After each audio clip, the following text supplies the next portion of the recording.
Desde sempre o homem olhava para o céu e se questionava se um dia seria possível explorar essa enorme vastidão. Estaríamos mais perto de Deus conforme subíssemos a altitude? Conseguiríamos observar os astros com um maior número de detalhes? Seria possível um dia até mesmo ir além da atmosfera da Terra? Olhávamos para os pássaros e nos perguntávamos se um dia seria possível reproduzir tal movimento para assim tirar esse monopólio da exploração desses animais. Foi da genialidade de um homem que foi possível revolucionar os meios de transporte e colocar o homem naquele lugar que antes pertencia apenas às aves. Apresento-lhes Alberto Santos Dumont.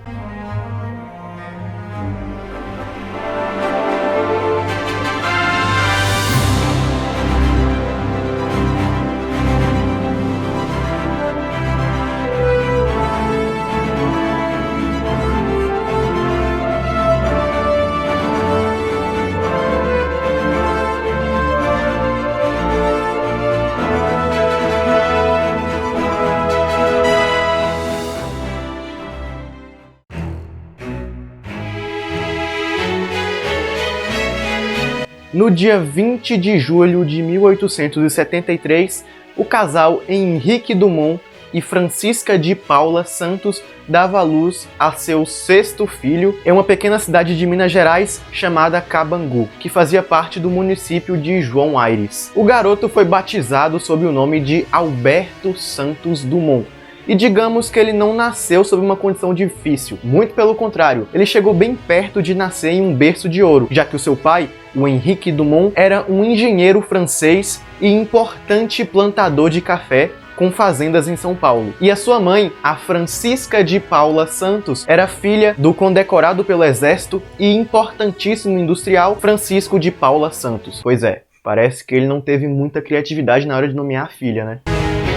No total, Santos Dumont teve 5 irmãs e 2 irmãos, sendo que dos homens ele era o caçula. Toda a família tinha se mudado para Cabangu, lugar em que Santos Dumont nasceu, justamente porque o seu pai, o Henrique, estava fazendo parte da construção da estrada de ferro Dom Pedro II. Segundo os pais relatam, o garoto já começou a apresentar alguns traços de genialidade e curiosidade acima da média, porque, desde muito cedo, ele desenvolveu um hobby muito incomum para uma criança: furar balõezinhos de borracha para ver o que tinha dentro. Até os 10 anos, ele foi alfabetizado pela sua irmã mais velha, Virgínia. Dumont nunca foi um aluno muito notável. Ele estudou, por pouco tempo, no Colégio Culto à Ciência, depois no Colégio Copque, Colégio Morton e Colégio Menezes Vieira, sem ter se destacado em nenhuma dessas instituições. Ele chegou até mesmo a estudar na Escola de Engenharia de Minas, mas não terminou o curso. Ele não se destacou muito em nenhuma dessas escolas, porque além de ser bastante introvertido, ele também só gostava de estudar aquilo que tivesse interesse e estendia os seus conhecimentos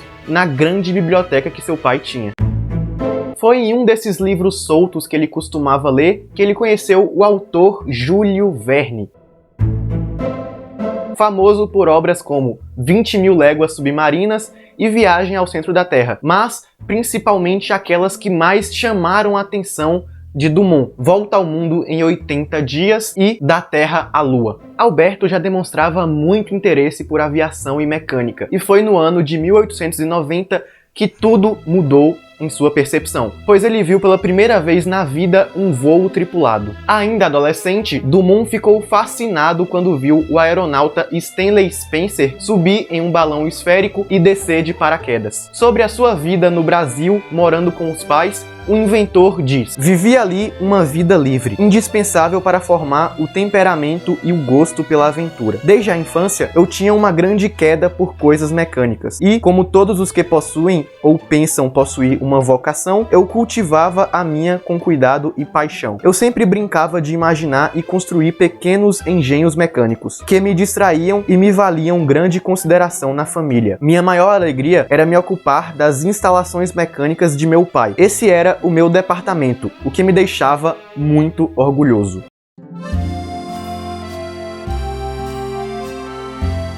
Ainda pequeno, morando no campo, ele começou a fazer mais e mais experimentos interessantes. Com 7 anos, ele já guiava os locomóveis da fazenda. Locomóveis que eram enormes máquinas que serviam tanto para arar o solo quanto para carregar cargas pesadas de um lugar para o outro. Imagina então uma criancinha com apenas 7 anos conseguindo movimentar aquela máquina imensa. Aos 12 anos, ele já começou a se divertir com outra atividade, a de maquinista das locomotivas. Então, tá aí, um garoto de 12 anos movimentando locomotivas de um lugar para o outro. A partir de uma viagem em família que ele fez em 1891 para Paris, começou a aflorar ainda mais a curiosidade do rapaz para a área mecânica, principalmente em cima do motor de combustão interna, que é um motor que basicamente transforma as reações químicas em energia mecânica, através de ciclos termodinâmicos que envolvem expansão, compressão e mudança de temperatura dos gases. Mais tarde, esse motor foi responsável pelas maiores criações de Dumont. Essa viagem a Paris foi crucial para a vida pessoal e profissional do Santos Dumont. A partir dali, ele moldou não apenas o rumo que a sua carreira tomaria, como também tomou decisões da vida pessoal importantíssimas, inclusive uma decisão que seria tomada apenas um ano após essa primeira visita. Em 1892, uma tragédia acabou acontecendo. O seu pai, Henrique, acabou adoecendo de forma grave e já aproveitou a situação para adiantar a herança dos filhos. Ele acabou falecendo nesse mesmo ano. Santos aproveitou toda essa grana para se mudar para Paris e começar os seus primeiros projetos. Lá em Paris, ele começou a construir uma rede de contatos e acabou conhecendo Albert Chapin, que depois se tornaria o mecânico das suas invenções. Também foi em Paris que Dumont começou a aperfeiçoar os seus conhecimentos em mecânica, principalmente voltada para o motor a combustão, que ele adquiriu uma paixão à primeira vista.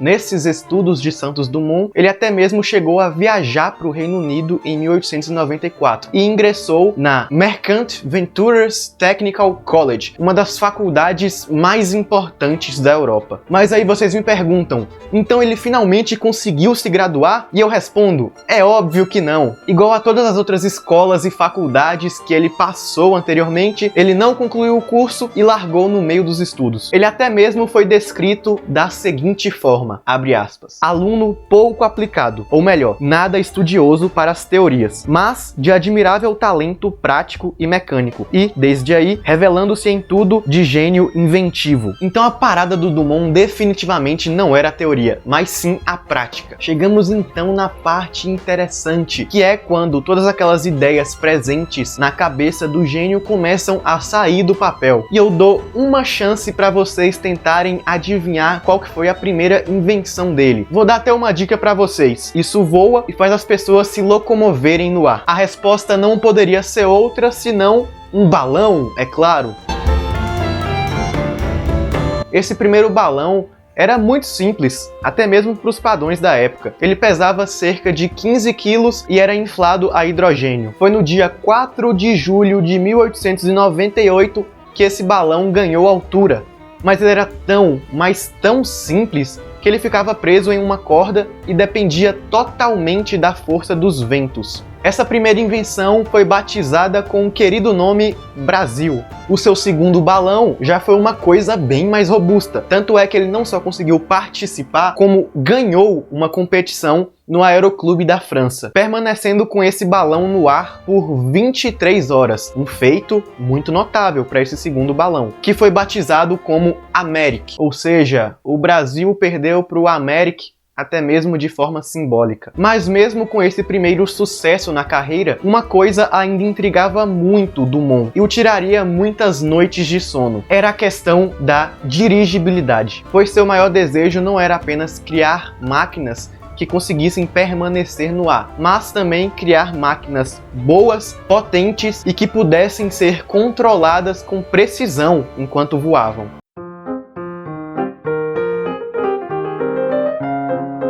A visão existente até o final do século XIX era de que a dirigibilidade dos balões era uma questão sem solução. Devido ao peso dos motores elétricos, Santos Dumont optou por usar os motores a combustão, a sua grande paixão. Ele adaptou o motor colocando os dois cilindros um em cima do outro, conseguindo criar um dispositivo leve de 3,5 cavalos de potência, tornando-se assim o primeiro motor a explosão usado com sucesso na aeronáutica. Em 1898, ele começou uma produção em série desses balões cilíndricos motorizados, que eram carinhosamente chamados de charutos voadores. Depois de 2 problemas técnicos, finalmente no dia 20 de setembro de 1898 é lançado o balão número 1, que subiu 400 metros e voltou ao seu ponto de partida. Porém, nesse lançamento quase houve uma fatalidade com o Dumont, já que na hora de voltar ao ponto de partida, o balão começou a descer muito mais rápido do que era previsto. Graças ao pessoal que estava lá, o balão foi manobrado contra o vento e evitou essa tragédia. O balão número 2 foi lançado em 11 de maio de 1899, mas estava tendo muita chuva naquele dia,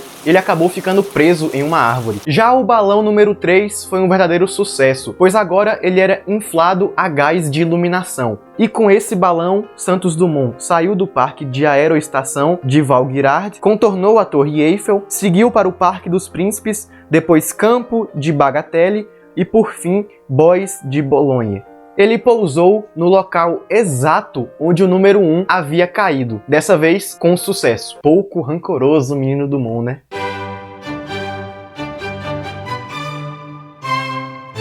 Dumont continuou trabalhando em seus balões, com a meta prioritária de dar controle total a quem estivesse no ar. Mas foi em março de 1900 que um incentivo milionário o motivaria a continuar com as suas invenções. Naquele mês, um milionário enviou ao presidente do Aeroclube da França uma quantia de 100 mil francos, prometendo entregar para aquele que conseguisse sair do ponto de partida, contornar a Torre Eiffel e pousar sem nenhum tipo de acidente. Tinha que fazer ao todo uma distância de 11 mil quilômetros. Tudo isso em menos de 30 minutos.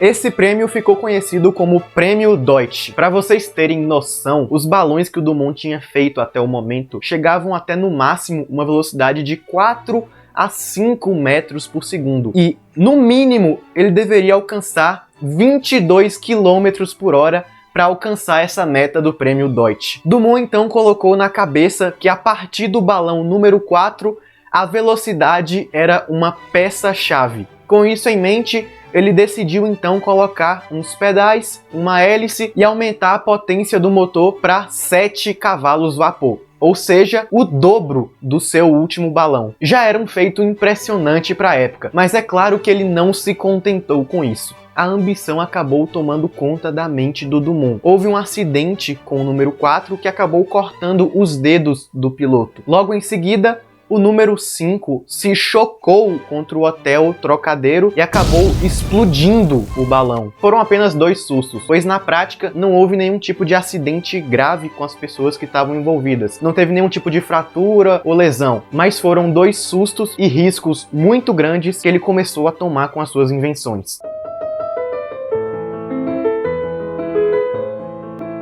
Até o momento, Dumont já tinha feito muitos balões impressionantes, mas foi a partir do seu número 6 que o mundo se tornou pequeno aos seus olhos. Nessa altura do campeonato, nem era mais um simples balão, já se tornou uma espécie de dirigível, e foi no dia 19 de outubro de 1901 que subiu aos céus uma aeronave com nada mais, nada menos que 20 cavalos de potência, que executou o percurso do Prêmio Deutsch em 29 minutos e 30 segundos. Ainda conseguiu tirar uma onda com esses 30 segundos. 30 mil pessoas testemunharam esse feito magnífico. Santos Dumont virou quase que uma espécie de celebridade na época, virando capa de vários jornais famosos ao redor do mundo. E, claro, conseguiu os seus 100 mil francos, que ele acabou dando grande parte para o pessoal que trabalhou no projeto junto com ele e outra parte para pessoas pobres de Paris, o que fez ele ganhar ainda mais popularidade na mídia. Em todo esse estrelato, Dumont viajou para os Estados Unidos a convite de um inventor nada famoso, chamado Thomas Edison. Ele debateu muitas coisas com o Edison, mas o foco principal foi para a questão das patentes. Publicamente, Santos declarou à imprensa americana que não tinha nenhum desejo de patentear suas invenções, e isso acabou se tornando um assunto muito espinhoso em sua vida. A convite do príncipe de Mônaco, que lhe prometeu toda a segurança e conforto possível, Santos então continuou suas invenções nesse país, onde construiu os balões número 7, 8, 9 e 10. Mas passaram longe de ser o seu feito principal, pois ainda não citei aquilo que marcou para sempre a sua vida.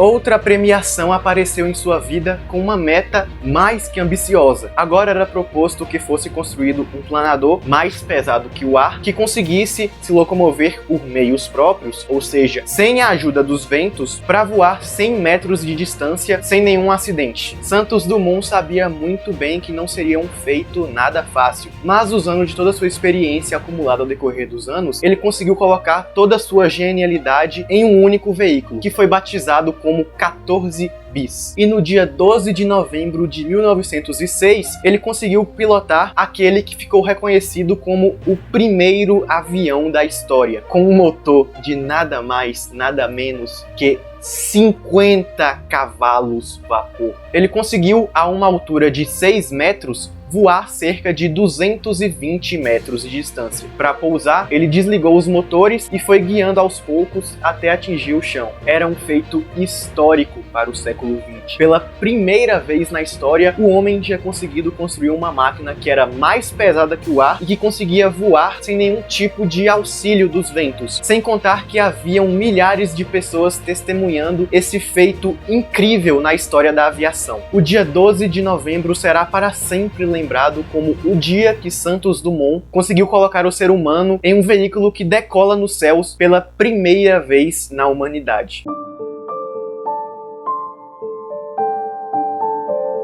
Obviamente que Santos Dumont estava bastante contente com a sua invenção, pois pensou na época que a ciência se beneficiaria com isso e o homem saberia usar o avião da forma correta. Entretanto, em 1914 estoura no mundo a Primeira Guerra Mundial e Dumont teve que presenciar a sua maior invenção sendo usada para bombardear a cidade de Colônia, sem contar nas inúmeras batalhas aéreas com metralhadoras. Dumont sabia que não tinha nada a ver com esse bombardeio, mas sentia no fundo do seu coração que havia sangue em suas mãos. Naquele ponto, a humanidade falhou com Santos Dumont e sua maior invenção. A decepção logo escalou para uma profunda depressão e houve a gota d'água alguns anos depois. Foi durante a Revolução Constitucionalista de 32 que Dumont teve que presenciar o exército brasileiro usar aviões para bombardear milhares de separatistas paulistas. Nessa altura do campeonato, Dumont não conseguiu suportar tanta dor e no dia 23 de julho de 1932 acabou cometendo suicídio. O governo até tentou maquiar essa notícia falando que ele tinha sofrido um infarto, mas hoje todos nós sabemos da verdade.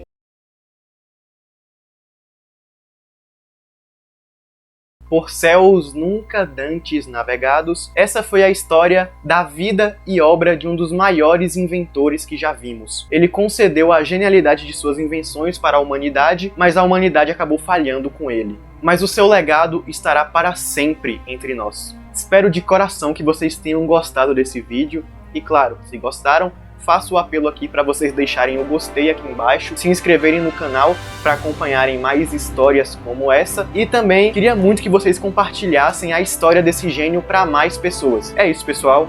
Até a próxima.